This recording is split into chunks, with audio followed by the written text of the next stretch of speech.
Hello friends, मेरे प्यारे प्यारे दोस्तों को मेरी ओर से प्यारी प्यारी नमस्कार, शुभकामनाएं आप सभी के साथ में है। और जेट के बच्चों के लिए बहुत अच्छी बात है, अच्छा पेपर हुआ होगा उनका। आप लोग पढ़ रहे थे सीड के बारे में, तो अधिक बच्चे ध्यान दें, सीड के बारे में पढ़ रहे थे। सीड के बारे में आप लोगों ने सीड की परिभाषा और सीड के प्रकार पढ़ चुके थे। आज पढ़ने वाले हैं सीड का जीवन, अंकुरण परसेंट, जीवन क्षमता परसेंट, आरवी, टीपी, उत्तम बीज की विशेषताएं, ये सब कुछ आज खत्म कर लेंगे। डोरमेंसी के बारे में सब कुछ आज खत्म कर लेंगे इस वीडियो के अंदर। 30 मिनट में ये वीडियो पूरा हो जाएगा और 30 मिनट में आपको यहाँ से एक या दो क्वेश्चन मिल जाएगा, इसलिए मेरे साथ ध्यान से पढ़ना, जल्दी से पढ़ लेना। फास्ट पढ़ेंगे आज वाला वीडियो। तो अपन पढ़ने वाले हैं बीज की जीवन क्षमता परीक्षण की, बीज जीवन वो जीवित है या वो मर गया, उसका अध्ययन अपन करने वाले हैं। तो बीजों की जीवन क्षमता का परीक्षण ज्ञात करने के लिए सबसे पहले अपने पास में एक टेस्ट है जिसका नाम है TZ टेस्ट। क्या नाम है? TZ टेस्ट, हिंदी में टेट्राजोलियम परीक्षण। टेट्राजोलियम परीक्षण, पहले तो क्वेश्चन यहीं से आ जाएगा। बीजों की जीवन क्षमता ज्ञात करने के लिए कौन सा टेस्ट किया जाता है, उसका नाम है टेट्राजोलियम परीक्षण, जो कि एक प्रकार का जैविक टेस्ट है। क्या है? एक प्रकार का जैविक टेस्ट है। इससे अपन लोग क्या करेंगे, बीजों क्या जीवन क्षमता का अध्ययन अपन कर लेंगे। अच्छा, TZ टेस्ट में होता क्या है, तो सबसे पहले ये पढ़ने वाले हैं कि इसमें होता क्या है। तो सबसे पहले आप लोग है ना 2 या 3 या 5 टेट्रासोडियम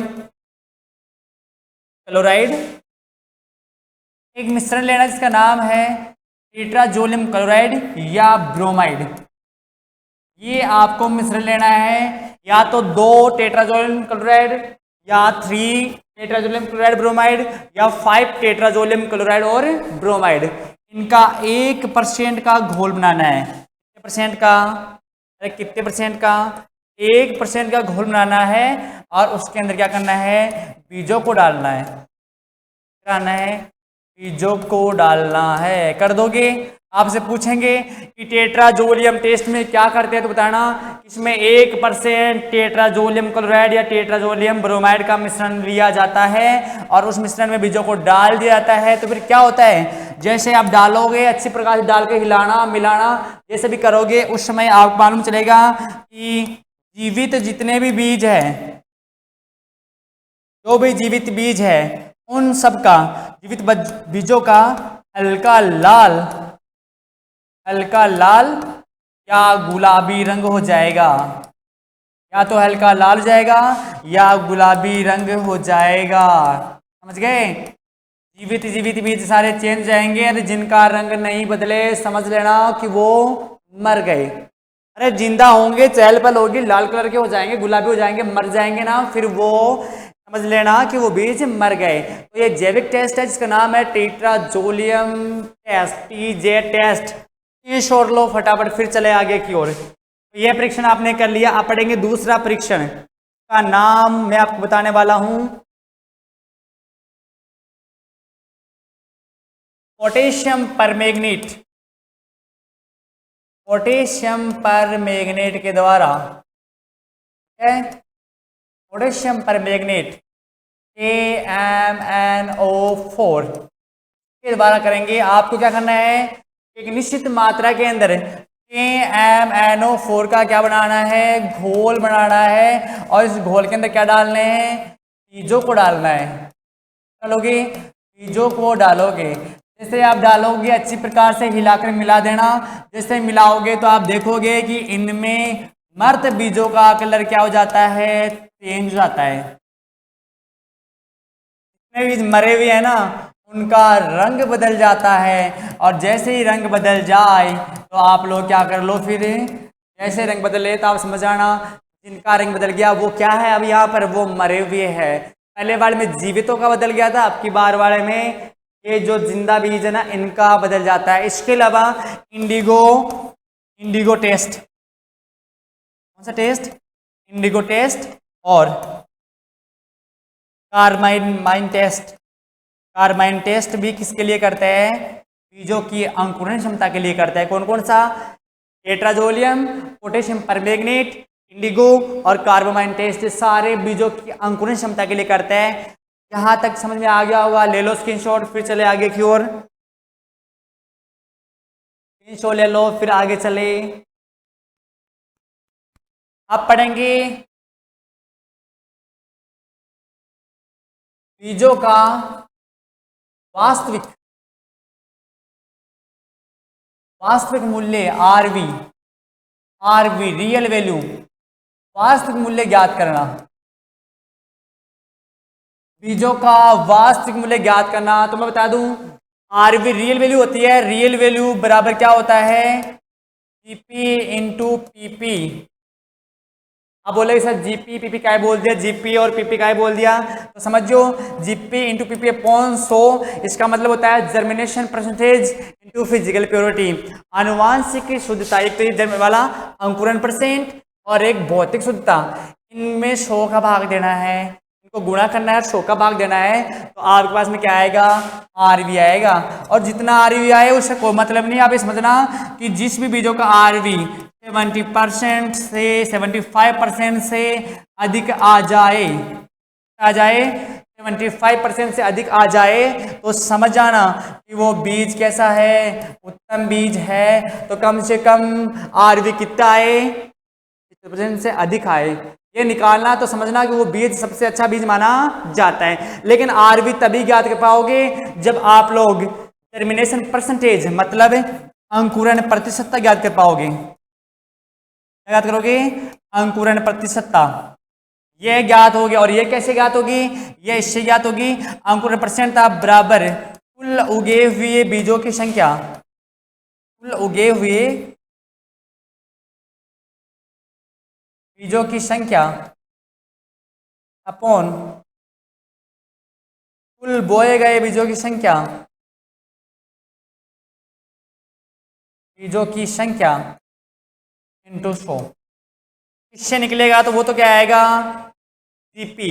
और पीपी क्या होता है? पीपी बराबर हो जाएगा ना, पी का मतलब फिजिकल प्योरिटी, हो जाएगा सूत्र भौतिक शुद्धता बराबर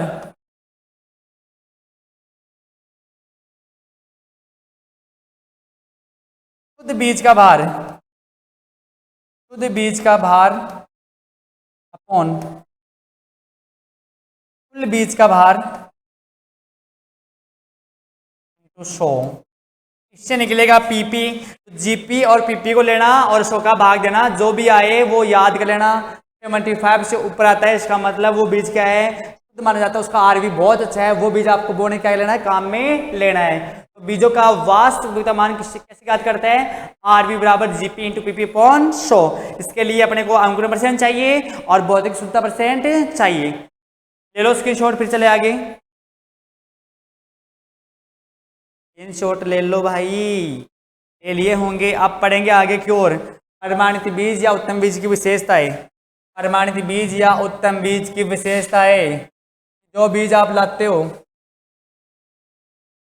जो बीज आप लाते हो ना, वो बीज कैसा होना चाहिए उसकी बात करेंगे भाई।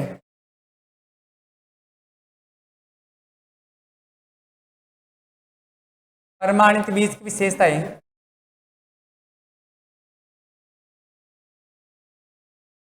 डालो भाई पॉइंट।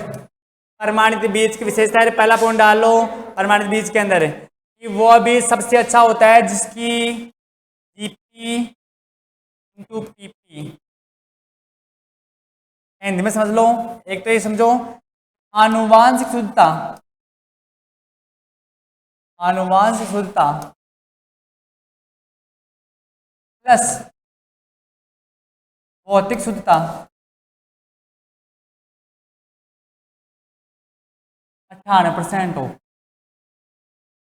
वही बीज उत्तम होगा जिसकी भौतिक शुद्धता और अंकुरण शुद्धता कितनी परसेंट हो? पूरे 98% हो, तो वह सबसे शुद्ध बीज माना जाता है, सबसे अच्छा बीज माना जाता है। इसकी 98% होनी चाहिए। और क्या क्या शर्तें होती है उसमें? ज़्यादा से ज़्यादा क्या होनी चाहिए? अंकुरण प्रतिशतता होनी चाहिए, तो वह क्या माना जाएगा? शुद्ध बीज माना जाएगा। जैसे मैं आपको बताऊं, सबसे ज़्यादा अगर अंकुरण क्षमता की बात करें तो सबसे ज़्यादा होती है मक्का की।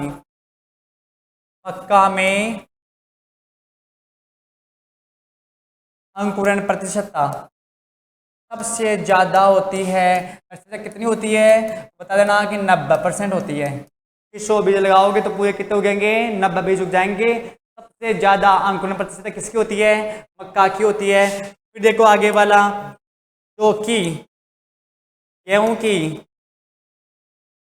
जो कि गेहूं की, चने की और सरसों की, इनकी अंकुरण प्रतिशतता होती है 85%। कितना परसेंट, 85 पूछेंगे। सबसे ज्यादा अंकुरण प्रतिशत किसकी होती है तो क्या बताओगे, मक्का की। कितनी होती है, 90। फिर बोले इसके बाद में किसकी होती है तो गेहूं, जौ, चना और सरसों कितनी होती है, 85 होती है। फिर आपसे बोले धान, जवार, रिजका, क्या बोले, धान, जवार और रिजका, इनकी कितनी होती है तो क्या बताओगे, इनकी 75% होती है।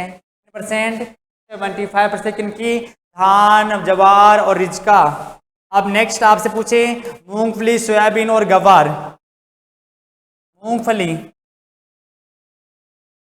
सोयाबीन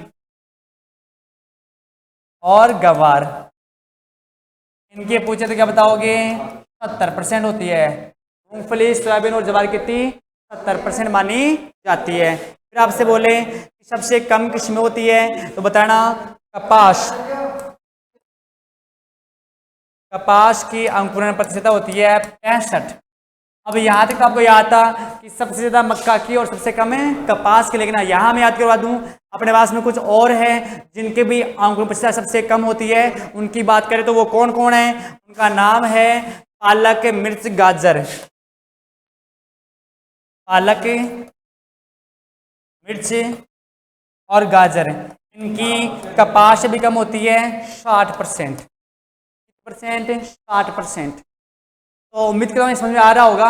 अनुमानित बीज की विशेषताओं में बताया मैंने कि उसकी आनुवंशिक शुद्धता, ठीक है, जर्मिनेशन परसेंटेज पूरा एकदम आनुवंशिक शुद्धता पूरा होना चाहिए वो जेनेटिकली, और एक भौतिक शुद्धता फिजिकल प्योरिटी पूरे 98% शुद्ध हो तो वो अच्छा बीज माना जाएगा। लेकिन फिर भी इतना होता नहीं है। अब अगर बात करें अंकुरण प्रतिशत की, सुबह अभी जो ज़्यादा कौन सा बीज उगता है, जो बीज जितना ज़्यादा उग जाएगा, जैसे मान लो 100 बीज लगा दे तो के 100 उग जाए, ऐसा होता नहीं है, थोड़े कम ही उगते हैं। लेकिन मक्का में सबसे ज़्यादा बीज उगता है। कैसे, अगर मक्का के बीज लगाओगे तो आपको 90% क्या मिलेगी, अंकुरण प्रतिशतता मिलेगी। और जो गेहूं, चना, सरसों की आपको मिलेगी कितनी, 85% मिलेगी। कितनी, 85। धान, जवार और रिजका की बात करें तो इनमें मिलेगी 75 मिलेगी, 75 मिलेगी। मूंगफली, सोयाबीन और गवार की मिलेगी कितने परसेंट, 70%। कपास की मिलेगी 65%, कम ये इनकी भी। और पालक, मिर्च और गाजर की सबसे कम कितनी, 60% मिलेगी। ले लो भाई स्क्रीनशॉट, आगे चले, स्क्रीनशॉट ले लो भाई, जल्दी करो। अब चलेंगे आगे की ओर।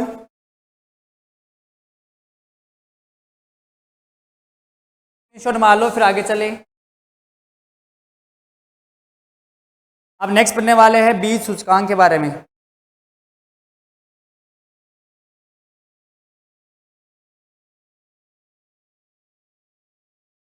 अब देखो भाई,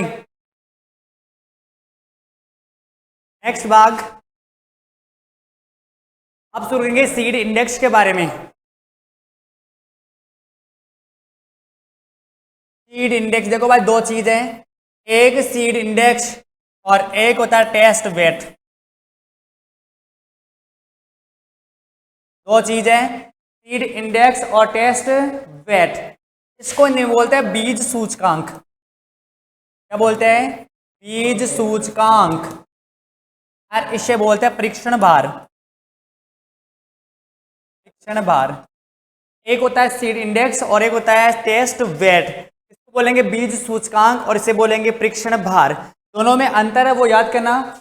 ऐसी फसलें जिनके बीज काफी मोटे होते हैं, थोड़े बड़े होते हैं, उनमें बीज सूचकांक काम में लेते हैं, और जिनके बीज महीन पतले होते हैं उनमें टेस्ट वेट काम में लिया जाता है। क्या बताया मैंने, अब देख लेना, जिनके बीज मोटे हो उनके तो होता है 100 बीजों का भार। कितने बीजों का भार, 100 बीजों के भार को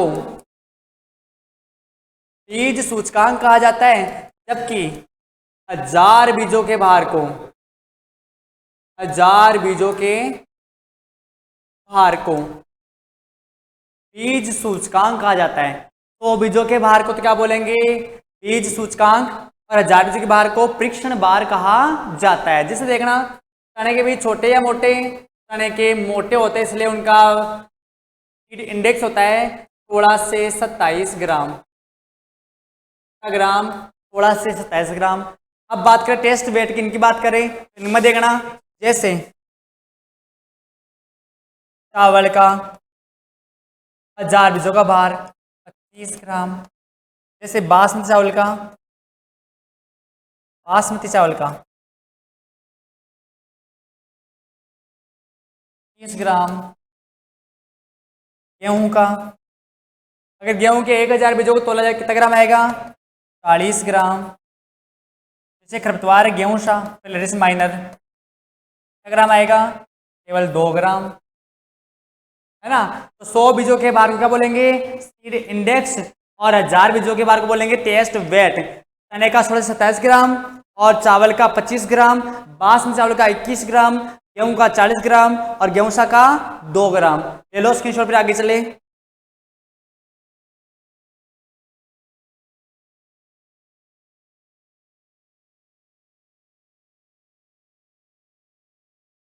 अब पढ़ेंगे डोरमेंसी के बारे में। डोरमेंसी सुषुप्तावस्था, सुषुप्तावस्था बीज का सो जाना, डोरमेंस होना बीज का सो जाना। पहले तो ये समझ लो कि सुषुप्तावस्था होती क्या है, कि बीज को उगने के लिए सारी अनुकूल परिस्थितियां देने के बाद में भी अगर बीज का अंकुरण नहीं होता है तो वह क्या कहलाता है, डोरमेंसी, बीज की सुषुप्तावस्था कहलाती है। सब कुछ देने के बाद में भी अगर वो अंकुरित नहीं होता है ना, तो वो क्या होती है, सुषुप्तावस्था कहलाती है। आप लिख लो, बीज को अनुकूल परिस्थितियां देने के बाद में भी अगर उसका अंकुरण नहीं होता है तो वह सुषुप्तावस्था कहलाती है। अब बात करें कितने प्रकार की होती है, तो यह 3 प्रकार की होती है। तीन प्रकार की होती है। एक होती है प्राथमिक सुषुप्तावस्था, प्राथमिक सुषुप्तावस्था। एक होती है द्वितीयक सुषुप्तावस्था और एक होती है तृतीयक सुषुप्तावस्था, है ना। एक प्राथमिक होती है, एक द्वितीयक और एक तृतीयक। ज्यादा हार्ड नहीं है, सरल सी है, यूं समझ जाओगे चुटकियों में। प्राथमिक क्या होती है, द्वितीयक क्या होती है और तृतीयक क्या होती है। 2 मिनट समझा देता हूं मैं आप लोगों को। देखो प्राथमिक क्या होती है, इसमें क्या होता है भाई, ये भी डोरमेंसी में रहता है, ये भी डोरमेंसी में और ये भी डोरमेंसी में रहता है। पहले में क्या होता है कि बीज को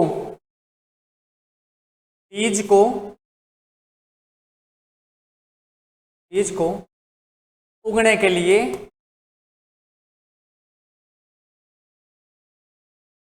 कोई एक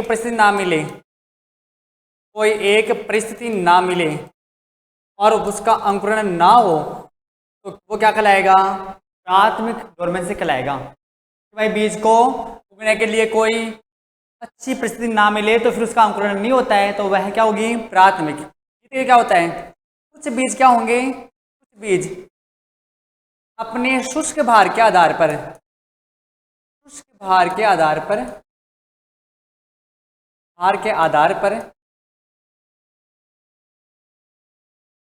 जल्दी सूख जाता है। जब फसल पकती है ना तो अपने शुष्क बीज के आधार पर जल्दी से पक जाते हैं, सूख जाते हैं वो, तो उनका अंकुरण भी फिर नहीं होता, तो वो भी क्या होती है, द्वितीयक डोरमेंसी। इसकी बात करें, बीज को जब अपन लोग बीज को गहराई पर बो दे, बीज की गहराई पर बुआई कर दे तो फिर वो भी नहीं उगेगा। बुआई कर दे तो उसका भी अंकुरण नहीं होगा, तो ये क्या होती है, तृतीयक सुषुप्तावस्था। मतलब ये हुआ कि बीज को उगाने के लिए कोई एक परिस्थितियां ना मिले, उसका अंकुरण ना हो तो वो प्राथमिक है। अगर कोई बीज अपने शुष्क भार के आधार पर पहले पक जाता है तो वो द्वितीयक है। और एक होती है तृतीयक, बीजों को गहराई पर बुआई कर दे उसका अंकुरण नहीं होता। और जई के अंदर तीनों ही डोरमेंसी पाई जाती है। जई में 3 प्रकार की डोरमेंसी पाई जाती है। यहां तक समझ लिए होंगे। स्क्रीनशॉट ले लो फिर आगे चले। यहां तक ले लो स्क्रीनशॉट फिर आगे चलेंगे। अब है सुषुप्त अवस्था को तोड़ना, डोरमेंसी को तोड़ना, सुषुप्त अवस्था को तोड़ना। तो सबसे पहले है 1 नंबर पर है अपने खुरच कर। क्या कर लो? खुरच कर आप लोग इसको तोड़ दो। किसको? डोरमेंसी को। इसे बोलते हैं सेक्रिफिकेशन। क्या बोलते हैं? सेक्रिफिकेशन। सेक्रिफिकेशन, खुरचना। अरे कुछ बीजों पर कठोर आवरण या कठोर सतह पाई जाती है तो आप लोग क्या करो? रासायनिक विधियों के द्वारा या भौतिक विधियों के द्वारा या यांत्रिक विधियों के द्वारा उसके ऊपर की परत को खुरच दो, जिससे कड़ी परत उतर जाएगी और उसका क्या हो जाएगा? अंकुरण हो जाएगा। तो इसमें क्या लिखोगे कि रसायन के माध्यम से, रसायन के माध्यम से, यांत्रिक क्रियाओं के माध्यम से, यांत्रिक क्रिया के माध्यम से, भौतिक क्रिया के माध्यम से, क्रिया के माध्यम से बीज के ऊपर पाए जाने वाली, बीज के ऊपर पाई जाने वाली कठोर सतह को तोड़ दिया जाता है तो उसे क्या बोलते हैं? सेक्रिफिकेशन कहा जाता है। क्या बोलते हैं? सेक्रिफिकेशन कहा जाता है। जैसे एक है मेरे पास में KNO3, क्या बोलते हैं? Potassium nitrate. क्या बोलते हैं? Potassium nitrate. ये रसायन है। तो आप लोग क्या करो? पोटेशियम नाइट्रेट का 1 से 3% का घोल बनाओ और कुछ समय के लिए बीजों को इसमें डाल दो। बीजों को इसमें डाल दो। आप क्या देखोगे कि कुछ समय के बाद में उन बीजों की सेक्रिफिकेशन, जो अब उनकी अवस्था है डोरमेंसी, वो क्या हो जाएगी? टूट जाएगी। इसके अलावा मैं आपको बताऊं कि एक आता है 2 नंबर पे थायो यूरिया। क्या आता है? थायो यूरिया। इसका प्रयोग आलू की डोरमेंसी के लिए करते हैं। थायो यूरिया या जिब्रेलिक एसिड भी मान सकते हो। जिब्रेलिक एसिड 3 ये और आता है। इनकी सहायता से आलू की सुषुप्त अवस्था तोड़ी जाती है। आलू की किससे? थायो यूरिया से तोड़ी जाती है आलू की सुषुप्त अवस्था। लो स्क्रीनशॉट फिर आगे चले। थायो यूरिया से भी तोड़ सकते हैं। एक है सल्फ्यूरिक एसिड। क्या होता है? Sulphuric acid. मैं बताऊं, कपास के ऊपर बहुत महीन महीन रोम पाया जाता है जिससे उसकी बुआइयां करने में कठिनाई आती है। उन रोम को उतारने के लिए आप लोग क्या करो? सल्फ्यूरिक एसिड का घोल बनाओ। क्या बनाओगे? सल्फ्यूरिक एसिड का घोल बनाओ 1:10 का। भाई तेजाब कम रखना है, 10 लीटर पानी तो 1 लीटर तेजाब इतना है ना। तो ये घोल बनाओ और 20 मिनट के लिए कपास के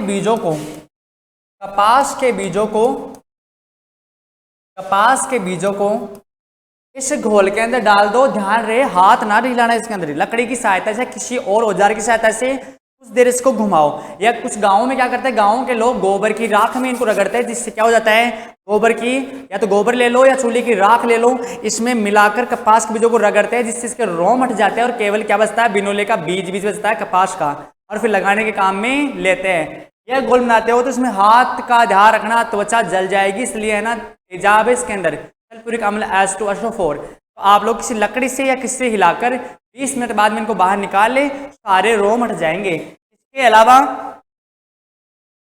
अलावा क्या करोगे? इसके अलावा आप लोग गर्म जल से कर लो। गर्म जल के द्वारा आप लोग क्या करो?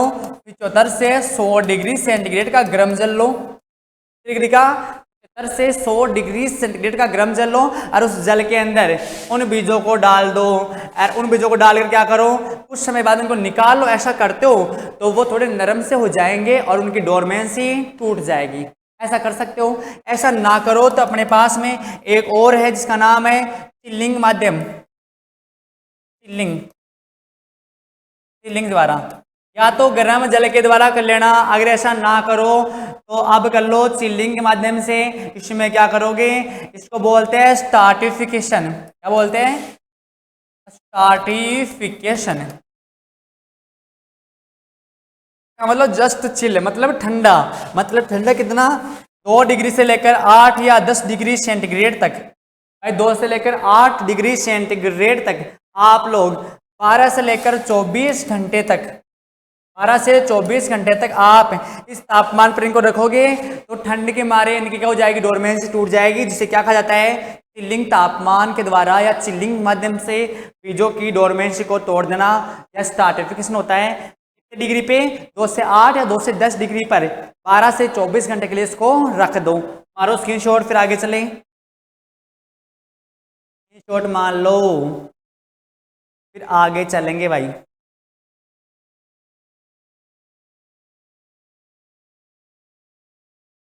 अब है बीजों की भौतिक शुद्धता, बीजों की भौतिक शुद्धता, फिजिकल प्योरिटी। क्या चीज है, फिजिकल प्योरिटी। कम से कम मानना ये होता है कि इनमें 98% तक क्या होनी चाहिए, ये भौतिक रूप से शुद्ध होने चाहिए। कितने परसेंट तक, 98। अच्छे बीज वो होंगे जिनमें 98% तक क्या होती है, भौतिक शुद्धता पाई जाती है। कितना परसेंट, 98% हो।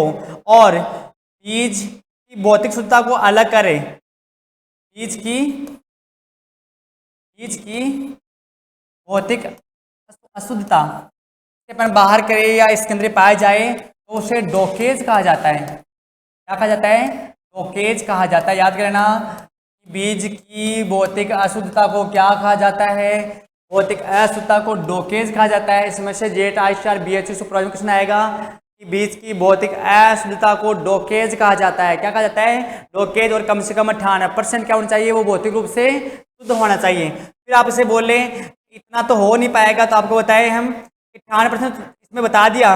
सरसों, तिल और सोयाबीन, एक तो सरसों के अंदर, एक तिल के अंदर और एक सोयाबीन के अंदर कम से कम 97% मान्य है। क्या, भौतिक शुद्धता। कितना परसेंट, 97% मानते हैं। इसके अलावा मूंगफली की बात करें तो मूंगफली में भौतिक शुद्धता, मूंगफली में भौतिक शुद्धता 99% तक मान्य है भाई। ये लो, वैसे तो बीजों की भौतिक शुद्धता 98% ही मान्य है, लेकिन एनएससी के अनुसार, राष्ट्रीय बीज निगम के अनुसार वो ऐसा बोलते हैं कि भाई कोई बात नहीं, सरसों की, तिल की, सोयाबीन की 97% हो सकती है। कितनी, सरसों, तिल, सोयाबीन की 97% तक हो सकती है। और मूंगफली की बात करें तो उसकी 96% तक हो सकती है। कितना परसेंट, 96%। अब बात करेंगे, वो तो हो गया आनुवांशिक शुद्धता की, आनुवांशिक शुद्धता। डालो पॉइंट, आनुवांशिक शुद्धता का पॉइंट डालो भाई। ये क्या चीज है, आनुवांशिक शुद्धता। तो देख लो, प्रमाणित बीजों में कम से कम ये भौतिक शुद्धता उतना तो होना चाहिए, 98 से लेकर 99%, तो वो क्या हो, आनुवांशिक रूप से शुद्ध होने चाहिए। अगर इससे वो कम पे अनुशुद्ध है तो वो अच्छे बीज माने नहीं जाते। अपने को सर्टिफिकेट मिलता है उसमें 98 होता है, तो कम से कम 98% तो वो आनुवांशिक रूप से क्या हो, शुद्ध हो। इसका मतलब ये हुआ कि उसके अंदर और किसी फसल का, मतलब अन्य फसल का बीज नहीं होना चाहिए, अन्य फसल का या उस फसल की कोई दूसरी किस्म का बीज नहीं होना चाहिए, दूसरी किस्म का बीज नहीं होना चाहिए। इसका मतलब तो ये हो गया, तभी उनको क्या मानेंगे अपन लोग, तभी उनको क्या मानेंगे, आनुवांशिक शुद्ध को माना जाएगा। इसके अलावा अगर आपसे पूछे तो बस ठीक है, 99% तक ये चल सकता है। अगर ऐसे बीज है, ऐसी किस्में है, ऐसी फसलें उग रही है तो उनको आप लोग हाथ से उखाड़ कर अलग कर दो, हाथ से उखाड़ कर, हाथ से उखाड़ कर अलग कर दो, अलग कर दो। ये रोगिंग कहा जाता है। अरे ऐसे खरपतवार, ऐसे खरपतवार जो किसी फसल की दूसरी किस्म या अन्य किस्म के पौधे उग जाए किसी एक के साथ में, उनको रोग्युवीड कहा जाता है। और उन वीड को उखाड़ देना, हाथ से उखाड़ कर बाहर फेंक दे उन किस्मों को, उन्हें क्या कहा जाता है? रोगिंग कहा जाता है। क्या बोलते हैं? रोगिंग कहा जाता है। और अब आपसे पूछे कि आनुवंशिक शुद्धता के लिए कौन सा टेस्ट करते हैं? आनुवंशिक शुद्धता के लिए GOT टेस्ट करते हैं। क्या करते हैं? GOT टेस्ट किया जाता है। और इसे बोले कि होता क्या है, तो इसे बोलते हैं ग्रो आउट परीक्षण। ग्रो आउट परीक्षण, जल्दी करो भाई, जल्दी जल्दी उतार लो। ग्रो आउट परीक्षण होता है। अब आपसे पूछे भौतिक शुद्धता 98% होनी चाहिए, लेकिन ऐसा मानते हैं बीजों की भौतिक अशुद्धता डोकेज कहलाती है। सरसों, तिल में, सोयाबीन में 97% तक होती है। क्या भौतिक शुद्धता मान्य है? और मूंगफली में थोड़ी एक कम तक मान्य है। आनुवंशिक की बात करें भाई, किसी फसल के अंदर दूसरी फसल का बीज या पौधा या दूसरी किस्म का बीज या पौधा नहीं होना चाहिए। अगर है तो वो रोग्यू वीड में आएगा, उसे उखाड़ोगे तो वो किस में आ जाएगा? रोगिंग में आ जाएगा। उसे उखाड़ कर बाहर फेंक दो। और बीजों की अंकुरण क्षमता के लिए GOT टेस्ट किया जाता है। मारो स्क्रीनशॉट, फिर आगे चले। मारो भाई, मारो स्क्रीनशॉट।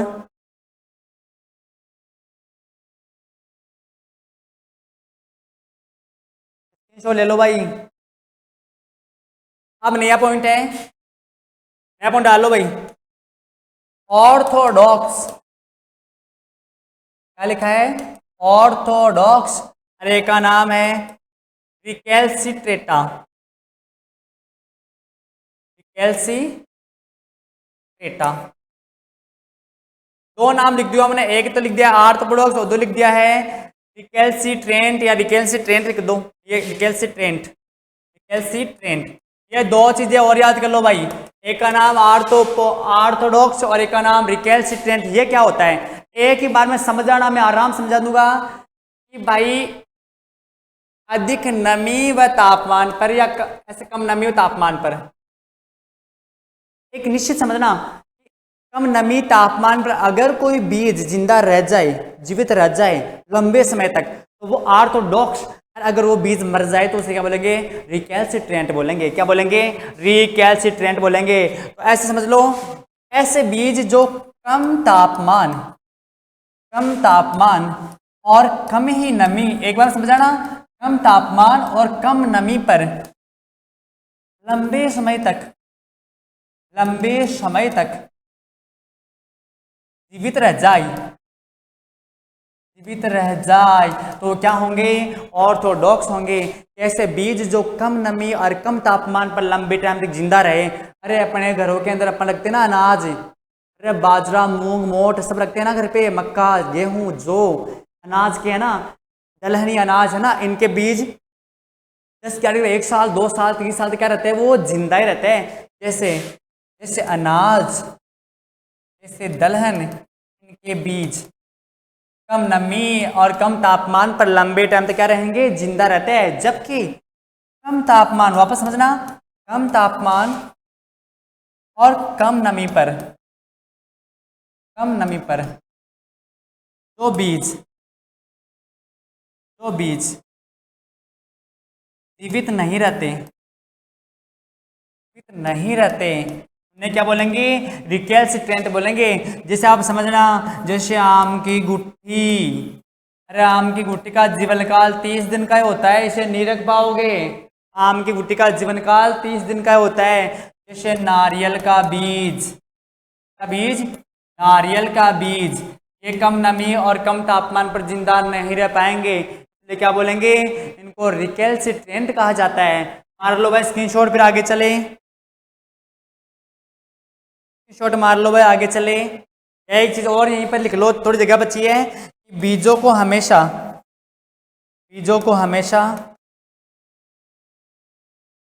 FIR क्रम, ये तो आप पढ़े होंगे ना, FIR, F का फंजिसाइड, I का इंसेक्टिसाइड और R का राइजोबियम। फंजिसाइड फफूंदनाशी, इंसेक्टिसाइड कीटनाशी और राइजोबियम के कल्चर से क्या करें? उपचारित करें। फंजिसाइड आते हैं ना, कैप्टोन, थायरम, बोविस्टिन, बरगंडी, बोर्डो मिश्रण, M45 जेट अंतर है ना, इनसे किसी से भी उपचारित करें।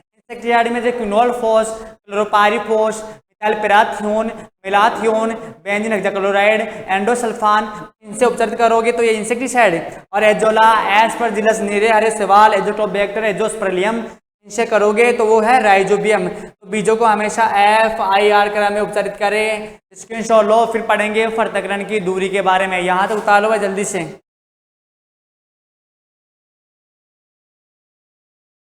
स्क्रीनशॉट ले लो भाई। अब देखो भाई, एक लास्ट रह गया अपना, टाइम भी ज़्यादा हो गया, 30 मिनट से ज़्यादा हो गया भाई, अपना थोड़ा रह गया, वो अपन 2 मिनट पूरा करेंगे। पृथक्करण दूरी, बीजों में आनुवंशिक शुद्धता को बनाए रखने के लिए, बीजों में आनुवंशिक शुद्धता को बनाए रखने के लिए उनमें आधारी और पृथक्करण दूरी रखी जाती है, क्योंकि कुछ फसलें स्वपरागित और कुछ फसलें परपरागित, तो आपस में परागण करके वो आनुवंशिक शुद्धता को खराब कर सकती है। इसलिए आधार बीज के लिए और प्रमाणित बीज के लिए बनाने के लिए उनमें दूरियां रखी जाती है, जिनको कहा जाता है पृथक्करण की दूरी। आनुवंशिक व भौतिक शुद्धता को बनाए रखने के लिए रखी जाने वाली दूरियां पृथक्करण की दूरियां कहलाती है। और उनके लिए मैं कुछ मोस्ट आपके लेके आया हूं जो एग्जाम में पूछ जाती है, कौन सी फसल की कितनी आधारी और कितनी परमाणु दूरी रखी जाती है। तो देखना इसकी कितनी कितनी होती है। तो गेहूं की, ये गेहूं की, जो कि जई की, धान की, सोयाबीन की, गेहूं जो जई धान सोयाबीन, गेहूं जो जई धान सोयाबीन 3 × 3 मीटर, कितना मीटर, 3 × 3 मीटर, गेहूं जो जई धान सोयाबीन, गेहूं जो जई धान सोयाबीन, गेहूं जो जई धान सोयाबीन 3 पर। चना, उड़द, मूंग 10 और 5 पर, 10 मीटर है, 5 मीटर है, ठीक है। चना, उड़द, मूंग, चना, उड़द, मूंग 10 और 5 पर। मटर, मटर, मटर 20 और 10 पर, मटर कितने रखेंगे, 20 मीटर और 10 मीटर। सरसों की बात करें तो 250, आधारी 200 और प्रमाणित 50। मक्का की बात करें, मक्का मक्का मक्का इसकी है 400 से 200, पूछेंगे तो ये पूछेंगे, मैं मोस्ट निकालिए आपके लिए, मक्का में 400 और 200। संकर बाजरे की ध्यान रखना 1200 भाई, 1200 संकर बाजरा 1200। मूली सलजम की तो याद कर लेना, मोस्ट है मूली और सलजम 1600 1000, 1600 मीटर या 1000 मीटर, बहुत लंबी दूरी हो गई है भाई इसमें, वो इतनी दूरी, हाँ इतनी दूरी 1600 1000 किसके लिए, मूली सलजम के लिए। गाजर की थोड़ी कम 1800 भाई, 1800 गाजर के लिए, और मूली के लिए 1400। अब बात करेंगे संकुल जवार की, संकर जवार की। अगर जवार संकुल हुई तो 200 और 100, और अगर संकर जवार हुई तो 300 और 200। इसका स्क्रीनशॉट ले लो, मैंने मोस्ट लिखाया आपके लिए, जो एग्जाम में आएगी वहीं से पूछेंगे, पृथक्करण दूरी और आधारी दूरी। इसका स्क्रीनशॉट ले लो, ये याद कर लेना, इनमें से बाहर नहीं जाएगा। तो उम्मीद करता हूँ बीज आपका पूरा हो चुका है, बीज के प्रकार पूरे हो चुके हैं, उम्मीद करता हूँ यहाँ तक समझ में आ गया होगा। नेक्स्ट वीडियो पढ़ेंगे इसका अगला भाग, तब तक के लिए धन्यवाद।